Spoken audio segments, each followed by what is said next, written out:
Here's a big announcement from Central Georgia Primary Care. We're proud to announce the opening of our second location right here on Central Drive in East Dublin. No matter where you are, north, south, east, or west, Central Georgia Primary Care has a health professional waiting to serve you.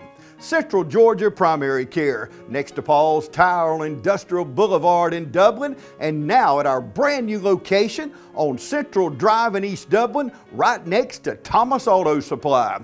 Need an appointment? Call us at 478-202-9440. Central Georgia Primary Care, waiting to serve you at both locations, Industrial Boulevard in Dublin and now on Central Drive in East Dublin.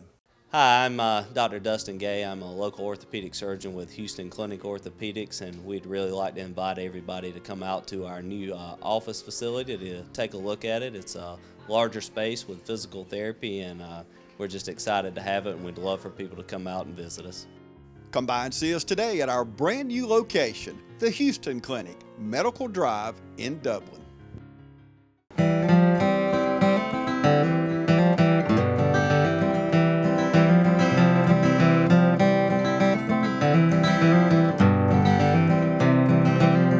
Welcome, ladies and gentlemen. We are on set today with Riley Gamble. Riley Gamble is a local young man, a local boy. Wanted to come in and chat with us a little bit today, maybe play us a few songs. Now, Riley, go ahead and tell us about your family, your mom and dad, your extended family. Well, my mom and daddy are Mark and Rhonda Davidson, and they everybody in my family's pretty much been into music and everything. We done a lot of Southern gospel growing up, full-part harmony and everything, and I sang lead for the group, pretty much fairly recently, maybe since I was like 16. Up till then, I didn't really play a big role in the group. Me and my brother Bo, my brother just got married not too long ago. He graduated high school and got married, but me and him would just sit and watch, and we finally took a little bigger role when I stepped up and started singing lead when my sister moved out. My sister Loriana, she moved off to college on us. She moved off to Auburn, and she's back home now. But when she moved off, I stepped up and took her spot, and my brother stepped up and took the bass spot because that's what I was singing before he come in and started wanting to sing. And I'm real proud of him wanting to come out and sing. It made me real happy to see him sing. What's your brother's name? His name's Bo. All right. It's B-O, like Bo Jackson. So he's named after. But he's at school at Southern now, and I don't get to see him as much as I used to, but every time we get together, we always sing and stuff like that. And me and him, we sit down and write songs. But all my family's always been into singing, My granddaddy, I'll give him the credit probably for starting it all. He started off doing Southern gospel quartets and stuff like that. And Mr. Harold Shannon, a bunch of people know him in this town. You might know him by Harold, might know him by Shannon, might know him by Gamble. Yeah. Everybody calls him a different thing, but I'll give him the credit for starting off everything and getting us all into the quartet and everything. And he started all these groups, and he started a group, and that's the reason him and my daddy and my mama met, was through singing and stuff like that. And so it's just, music's played a big role in my life, and it's just something I really enjoy doing, is performing and playing. Fine way to spend your time, isn't it? It's a very fine way, for me anyways. I just really, I enjoy it so much that I can't put it down. Good. What's the earliest recollection you have of with your family? Probably singing gospel in a church or what? Well, there's so many of them. Earliest singing I can remember, we used to book gospel sings down at the Dublin Theater. Yeah. And my granddaddy used to get those booked out, and he'd get a bunch of quartets together and sing, and they'd pack that place out. You wouldn't be able to find another place to sit, but I always found a place to sit because I was lucky enough to be backstage playing around, and me and Bo would be back there. They'd have to halt the show, go back there and break us up from fighting and stuff like that. And I always remember just having a good time. Even me and Bo got up there and got to sing one in front of when we were yay high. Awesome. We always had one song that they always let us do. It was always a good time, and that's just a good memory that I have. Probably one of the earliest memories I can remember. If you had your rathers, would you sing gospel? Would you sing country or southern rock? What all do you play? Well, I really have a large variety of music that I play. I play a little bit of southern rock. I'll play a little bit of some blues maybe. I'm a very open person to music. There's not a style or genre of music that I don't like. I always think that, you know, even if I don't particularly, it's my favorite, there's somebody out there it is their favorite. And I don't, you know, music's a thing that makes you feel. It's all about feeling.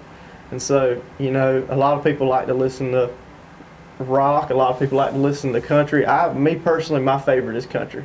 Now, coming in a very close second is going to be Southern gospel, of course, but that's just my background. And I love Southern gospel probably just as much as I love country, but country's more my thing. It's more my style. But I'll play, you know, the Southern rock. I'll play different stuff. I'll play, I even love I love my rhythm and blues. I love all kind of soul. Man, I love it all. It's just all good. There's no bad music to me.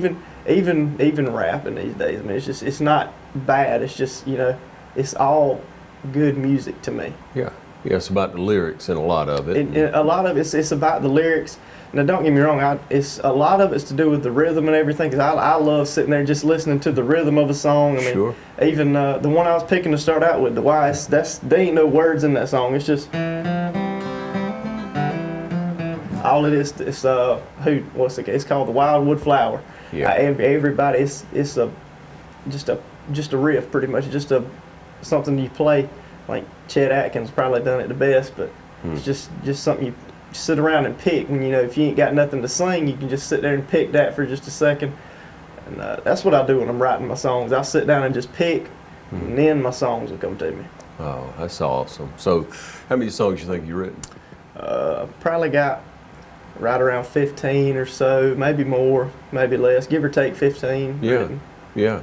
What's the first one you wrote? What's it called? First song I ever wrote was called, well, actually, the very first song I ever wrote, I do believe, was Every Girl Wants a Cowboy Till the Cowboy Has Had the Girl.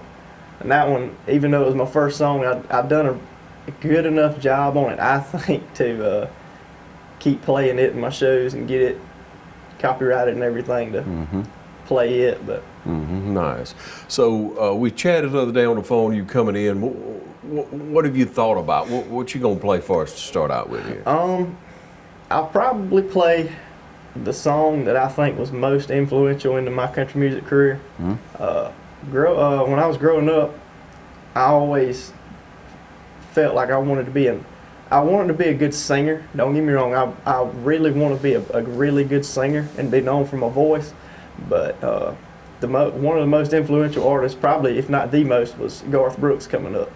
And Garth Brooks was he had a good voice, don't get me wrong, but he was a better entertainer than he was a singer. And he was a real good singer.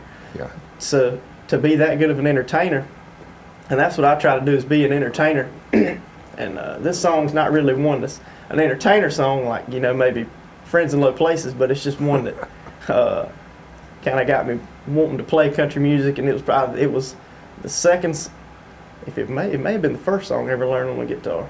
It was either the first or the second song I ever learned on the guitar. I believe Friends in Low Places was the first one, but I think Garth Brooks wrote a song and released it on one of his first albums called Much Too Young to Feel This Damn Old. Yeah. And it's a really good song, and that was probably one of the first songs I ever learned how to play on the guitar. Yeah. And finally learning how to play it halfway decent now. I can't play it great, don't get me wrong. Not the best guitar player in the world, but I can play it halfway decent anyways. Let's hear what you got. All right.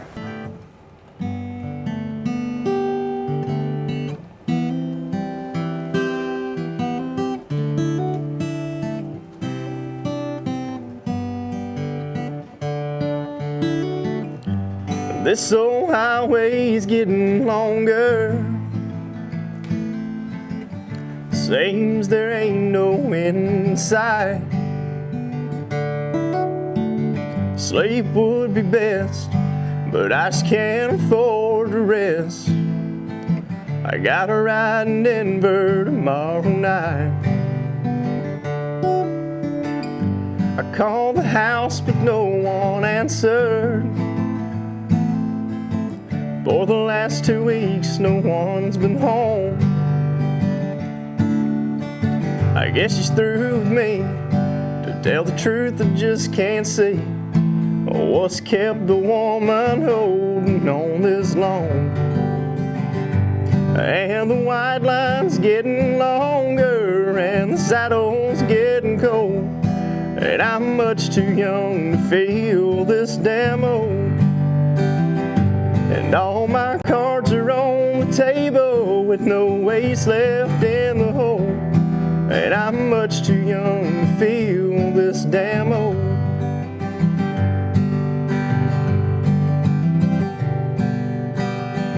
The competition's getting younger, tougher broncs that you know I can't recall. Well, a worn out tape of Chris Ledoux, lonely women and bad boobs seem to be the only friends I've left at all. And the white line's getting longer, and the saddle's getting cold, and I'm much too young to feel this damn old. And all my cards are on the table with no ace left in the hole, and I'm much too young to feel this damn old. Lord, I'm much too young to feel this damn old.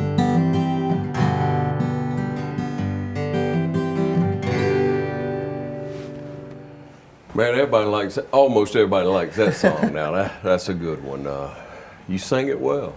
Well, thank you. That's probably that's my favorite song of all time. It's just it's got good lyrics. It's got good words. That song means a lot to me, and it's even got the part in there that mentions about Chris Ledoux and everything. Yeah. Chris Ledoux's my second favorite singer of all time, but that's because then again there's another performer for you. I mean, he puts on such a show and everything, and on top of that, Chris Ledoux was national finals bronc rider. Yeah. Now I love the rodeo too. Yeah. All right. When's the last rodeo you been to?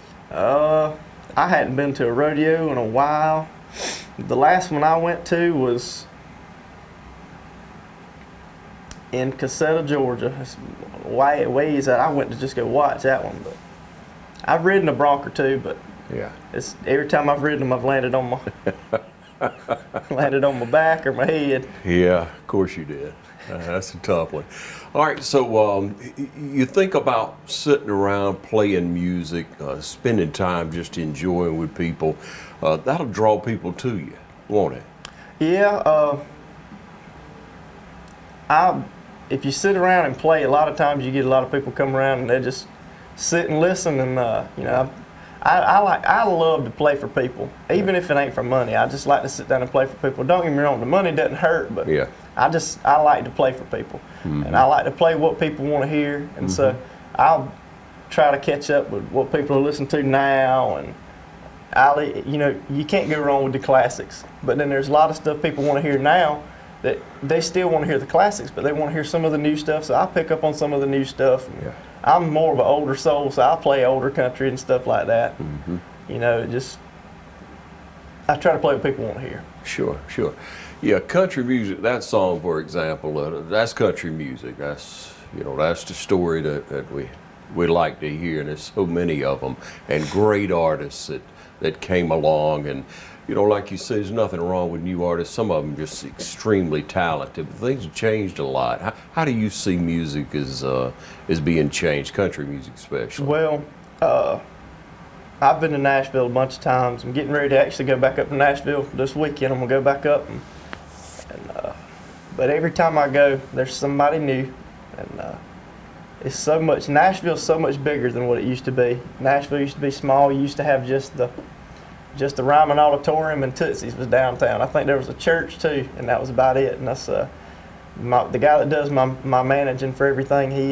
He said when he started going, there wasn't nothing but in downtown, it wasn't nothing but the Ryman Auditorium. There might have been a hotel. There was the Tootsie's Bar, and there was, I think, a church.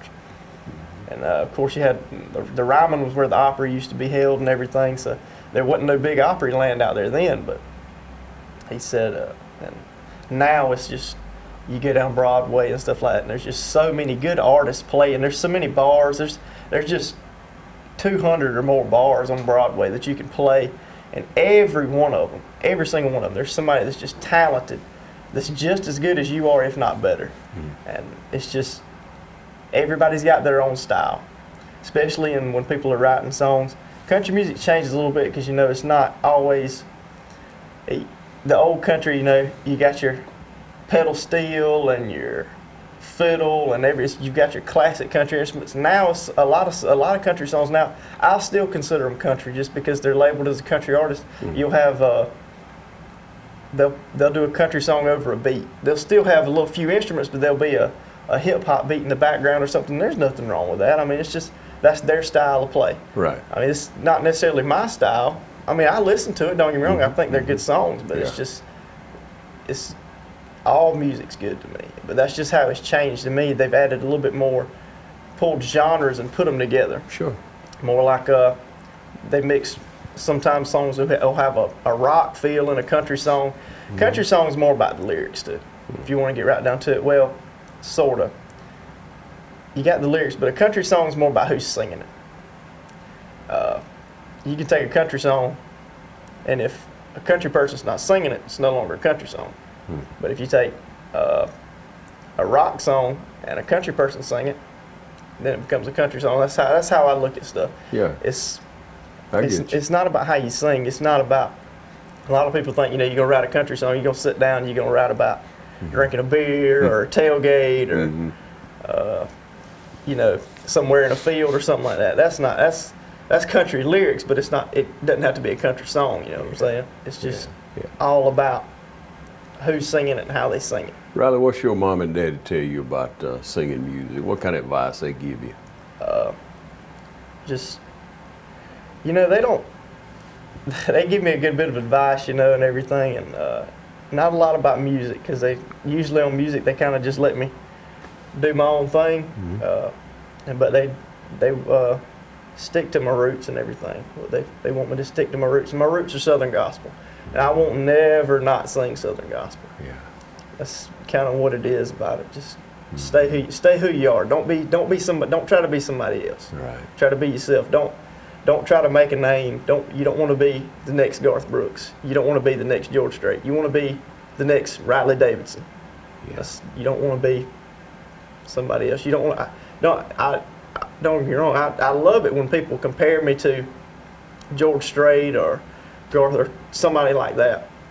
But you know, I like it when I hear my name. Just even better. Sure you do. All right, well, I want to hear another song then. You got another one queued up as far as ready to go? I can get another one going. All right, let's hear it. You want to hear one I wrote? There you go. I'll do one I wrote. We'll do an original. This is the first song I ever wrote. This is the one I talked about earlier.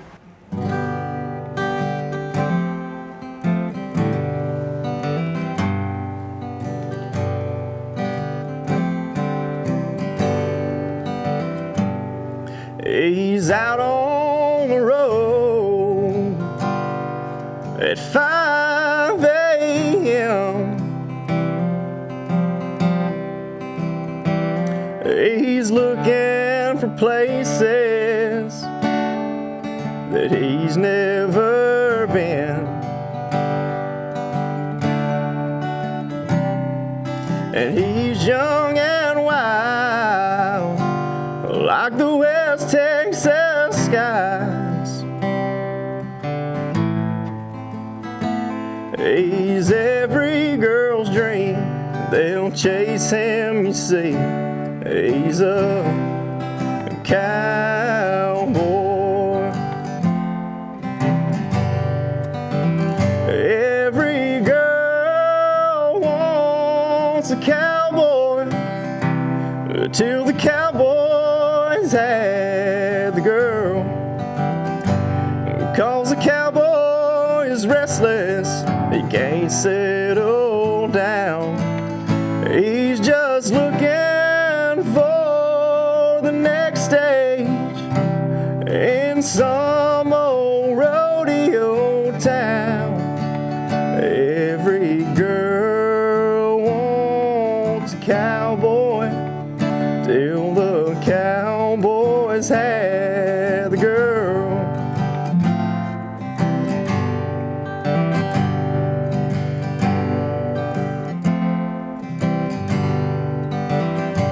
Well, she knows she can't change him, but she's sure gonna try.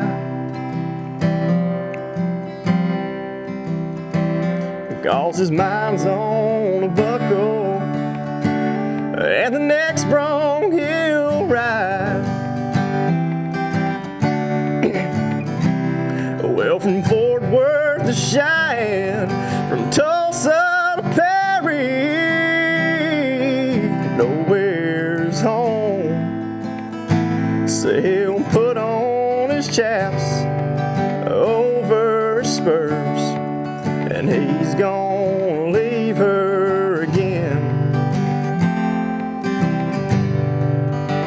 Every girl wants a cowboy until the cowboys had the girl.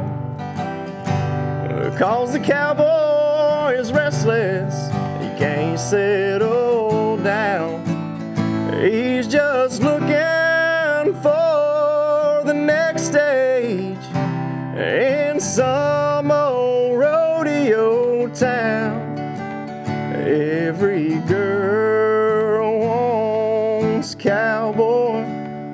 Every girl wants a cowboy. Every girl wants a cowboy till the cowboys had the girl.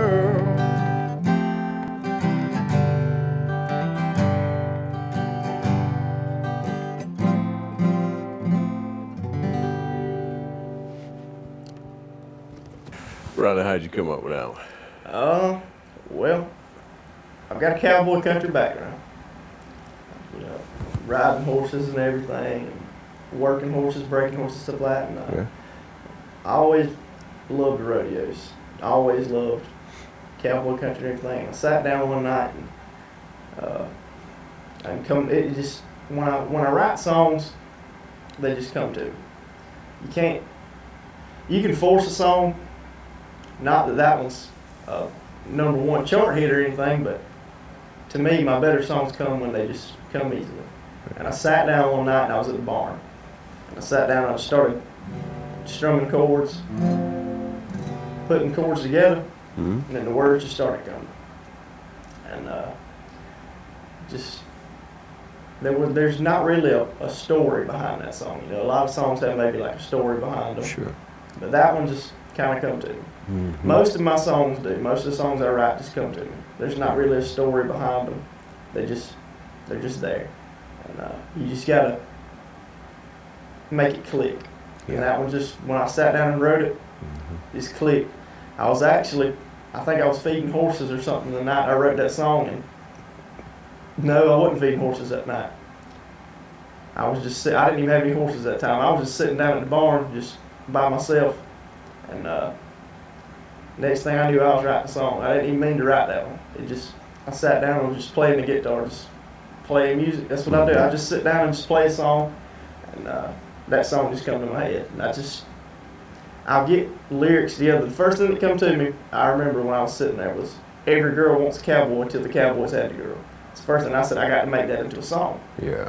And then from there on, I just finished out the rest of it. Hey, we'll take a short break. We'll be back with Riley. You stay with us, all right?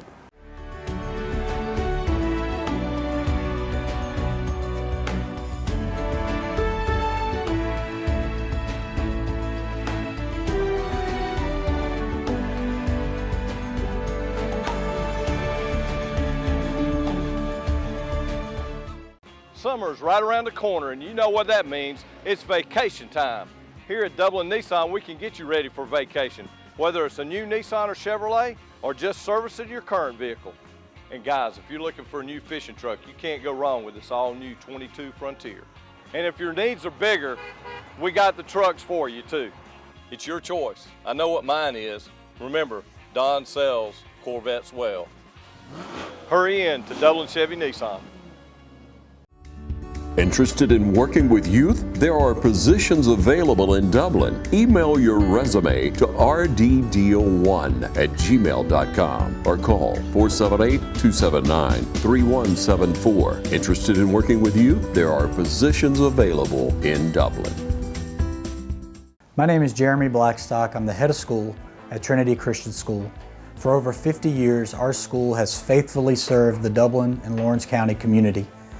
If you are interested in learning more about Trinity Christian, visit our website or also stop by campus. We'd love to show you around.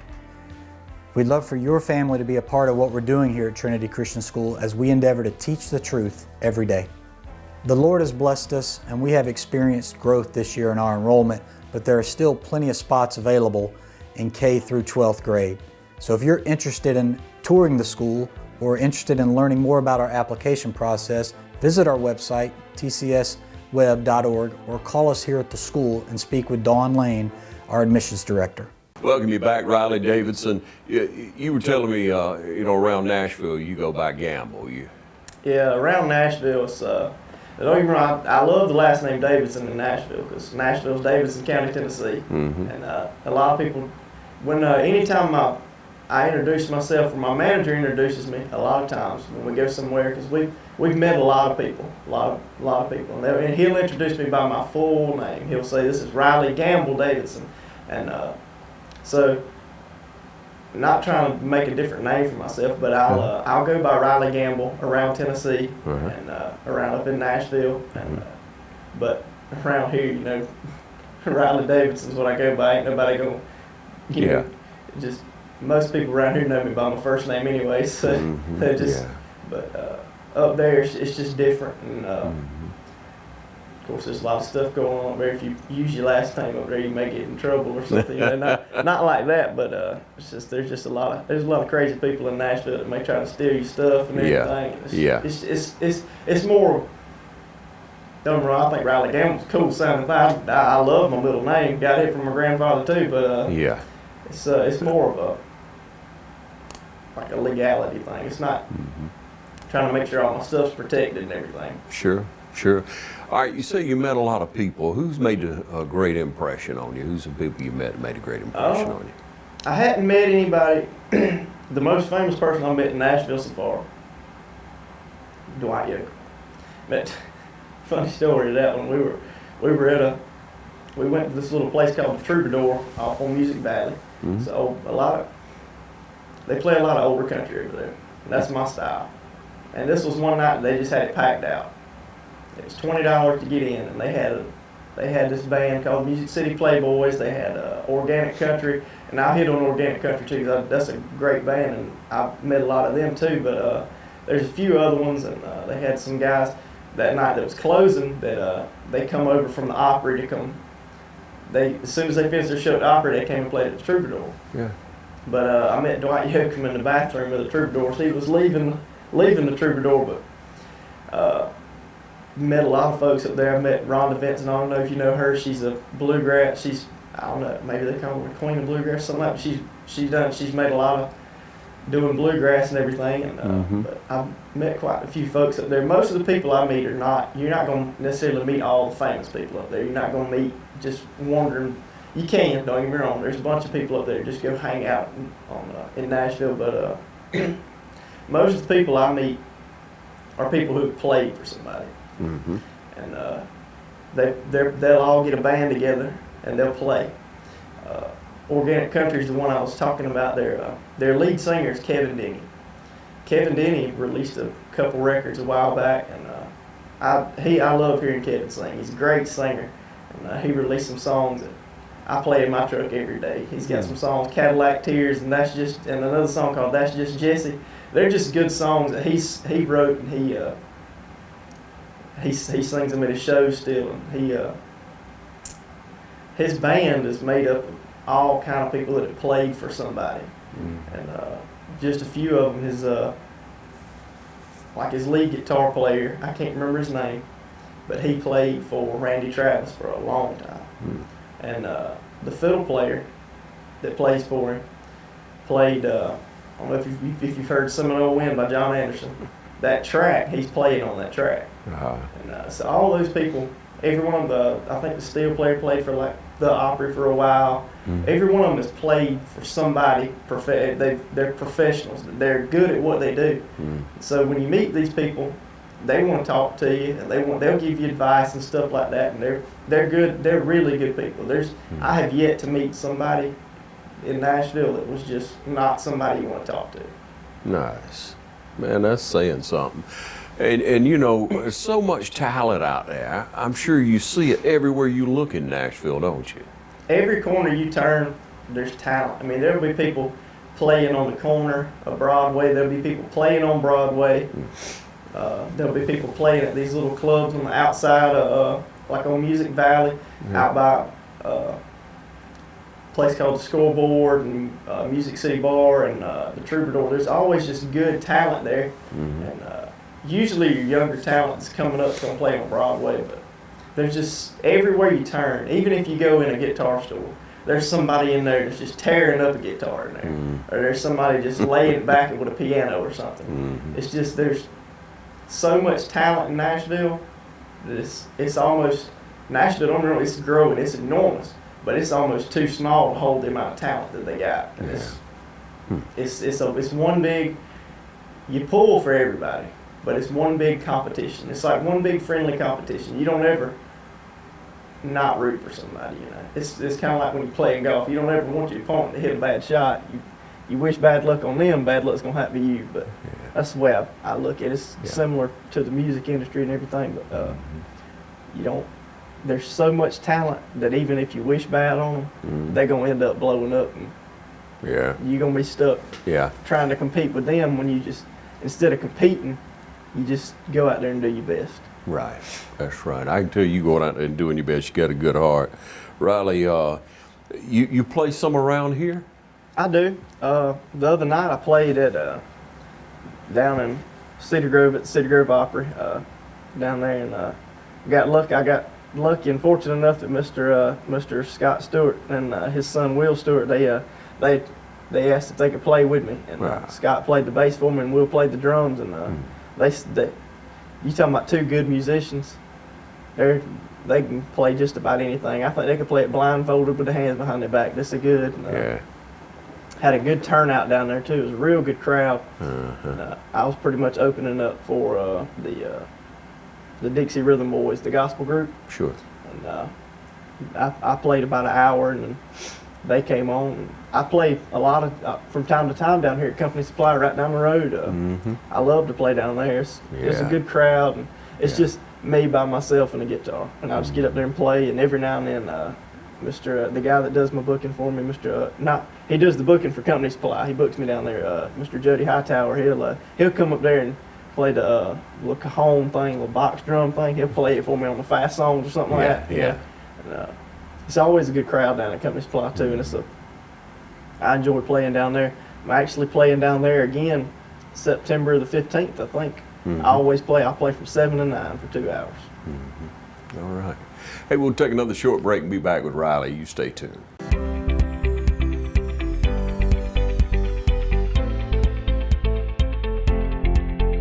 The kind of hot topics are things called patient-specific implants and instruments, which is where we use imaging like CT scans and MRIs to measure people's bone and look at the shapes of their bones, and then make implants and devices we use to implant the knee or hip replacement based on that particular person. And just about every company has that available, and people use it to varying degrees just based on, again, the patient's anatomy and whether there's some reason that you really need that extra assistance. There's also robotics that is starting to come out into the orthopedic world that's been in the general surgery world for a while now. We're starting to use robotic arms to do things like to help us make the cuts and shape the bone so the implants fit well.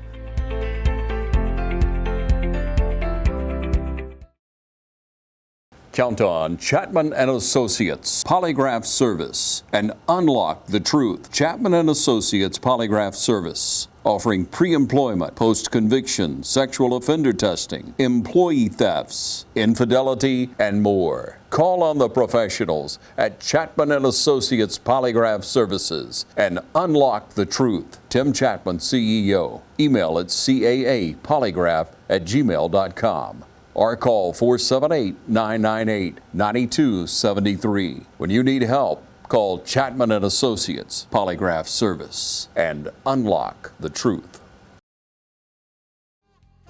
First Lawrence Bank invites you to experience banking at its best. Whether you have personal or business needs, we're a full-service bank big enough to handle all of your banking needs and small enough to provide you with that personal touch you've grown to expect from a community bank like First Lawrence Bank. Looking forward to your future. That's First Lawrence Bank in Dublin and Dexter, member FDIC.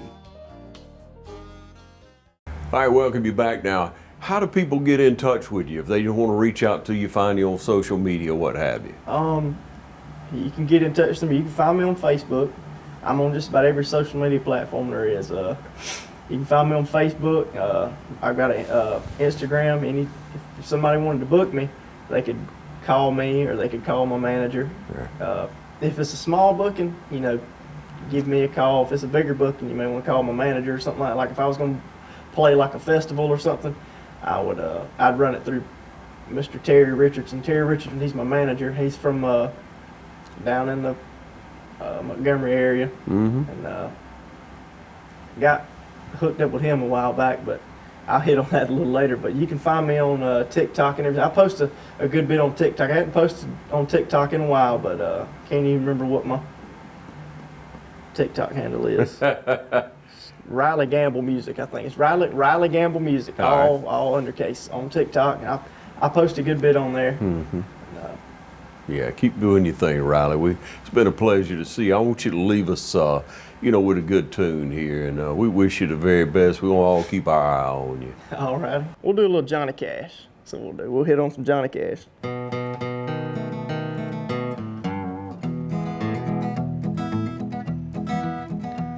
I hear the train a-comin', it's rolling around the bend. I ain't seen sunshine since I don't know when, and I'm stuck in Folsom Prison. Time keeps dragging on, but I hear that whistle blowing down on the San Antone.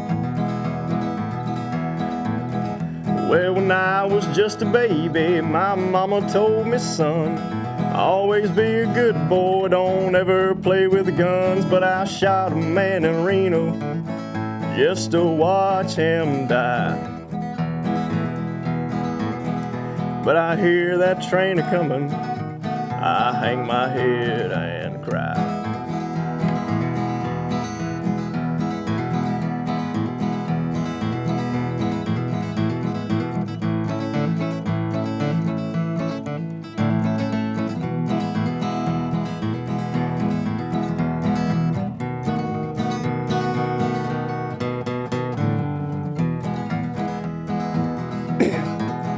Well, I bet there's rich folks eating in a fancy dining car. They're probably drinking coffee and smoking big cigars. Well, I knew I had it coming. I know I can't be free. But those people keep moving, and that's what tortures me.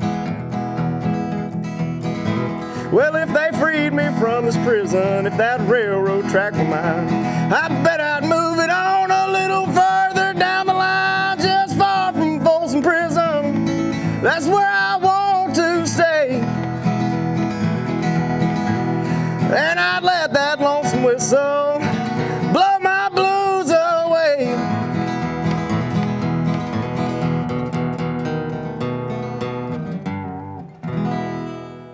I'm John Coursey. I met Dr. K in September of last year. First appointment, he went whole body. Instead of trying to do just one section, he looked at the whole body and discovered that I had 35% heart function in my heart and 90% blockages in my left leg and about 60% blockage in my right leg. I felt like he was looking out for me, not for himself. He actually drew my problem out on a whiteboard so that I could understand what was going on.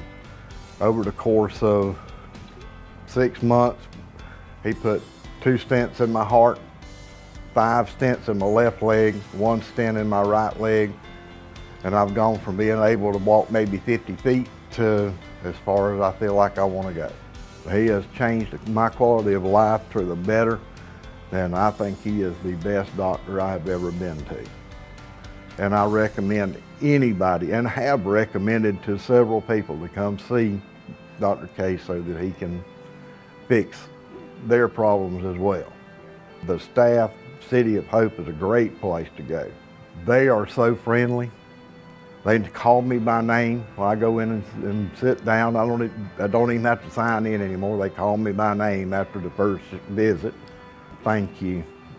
You've changed my life, made it 10 times better than it was 6 months ago.